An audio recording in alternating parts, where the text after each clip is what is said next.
Hi students, आज मैं हूँ आपके साथ अपने न्यू टॉपिक बोली के साथ।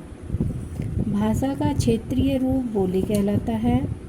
क्षेत्र के आधार पर भाषा का सबसे छोटा रूप बोली होता है। एक क्षेत्र के बहुत से लोगों की भाषा को स्थानीय बोली कहा जाता है। एक से अधिक बोलियों को मिलाकर उपभाषा बनती है। अब जानिए बोली की परिभाषा। जब एक सीमित क्षेत्र में भाषा के अनेक स्थानीय रूप विकसित हो जाते हैं तो उसे बोली कहते हैं, जैसे मारवाड़ी, मगही, गढ़वाली आदि। ये सभी बोलियां हैं।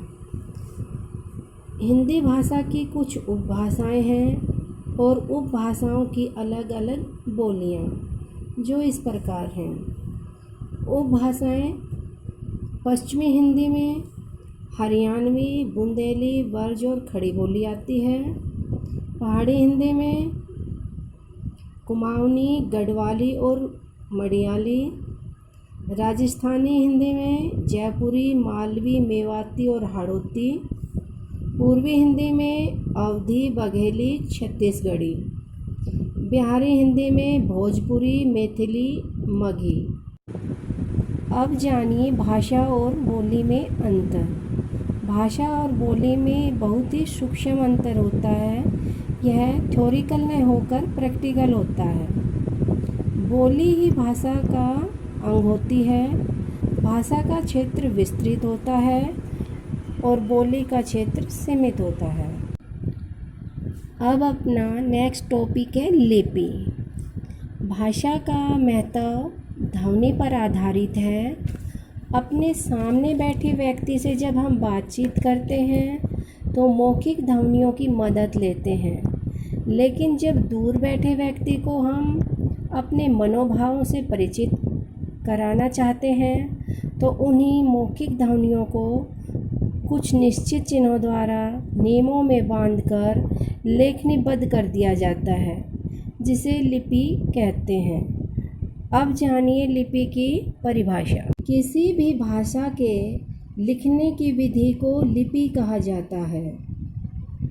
प्रत्येक भाषा की अपनी एक लिपि होती है। जैसे हिंदी भाषा को जिस रूप में लिखा जाता है उसे देवनागरी लिपि कहते हैं। इसी प्रकार यह तालिका देखिए। फ्रेंच भाषा रोमन लिपि में लिखी जाती है। अंग्रेजी भाषा रोमन लिपि में लिखी जाती है। पंजाबी भाषा गुरुमुखी लिपि में लिखी जाती है। उर्दू भाषा फारसी लिपि में लिखी जाती है। मराठी भाषा देवनागरी लिपि में लिखी जाती है। तिब्बती भाषा उच्छेन लिपि में लिखी जाती है। सिंगली भाषा अबुगिडा लिपि में लिखी जाती है। भारत की प्राचीन लिपियाँ। वैसे तो भारत में अनेक लिपियाँ हुई हैं, लेकिन भारत की सबसे प्राचीन लिपि का नाम ब्राह्मी लिपि है।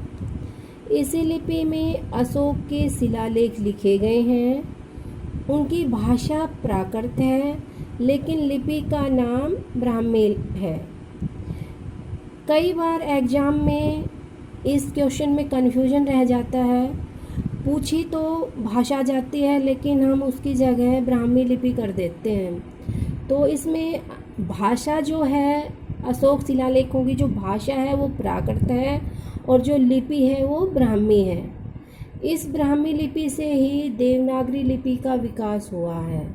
अब हमारा अगला टॉपिक है व्याकरण। व्याकरण शब्द का सामान्य अर्थ होता है शब्दों का विश्लेषण। एक और व्युत्पत्ति के अनुसार व्याकरण का अर्थ होता है जिसमें शब्दों में प्रकृति प्रत्यय का विवेचन हो। कुछ भी कहा जाए, व्याकरण भाषा के मानक रूप का निर्धारण करता है। अब जानिए व्याकरण की परिभाषा। व्याकरण एक ऐसा शास्त्र है जो भाषा के वर्णों, शब्दों और वाक्यों का शुद्ध ज्ञान एवं प्रयोग सिखाता है। व्याकरण के मुख्य अंग। किसी भी भाषा में वर्ण सबसे छोटी इकाई होती है। किसी भी भाषा का प्रारंभ करने वाले बिंदुओं को वर्ण कहा जाता है, जैसे क, ख, ग आदि। इन्हीं वर्णों के मेल से शब्दों का निर्माण होता है तथा शब्दों के सार्थक मेल से वाक्यों का निर्माण होता है। इसी प्रकार व्याकरण को 3 भागों में विभाजित किया जा सकता है, जो इस प्रकार है। व्याकरण के मुख्य अंग। व्याकरण का जो फर्स्ट अंग है वो है वर्ण विचार। इसमें वर्णों के स्वरूप, भेद, उच्चारण, प्रकार, स्थान, इनकी उत्पत्ति, संयोग, संधि आदि का अध्ययन किया जाता है। सेकंड अंग है शब्द विचार। इसमें शब्द, स्वरूप, भेद, व्युत्पत्ति, प्रकार, लिंग, वचन, काल आदि का अध्ययन किया जाता है। थर्ड अंग है वाक्य विचार। इसमें शब्दों द्वारा वाक्य रचना, भेद, अंग प्रत्यंग, विभिन्न प्रकार के पत्र, प्रस्ताव, कहानी, विराम चिन्ह आदि का अध्ययन किया जाता है। Thanks for watching my video.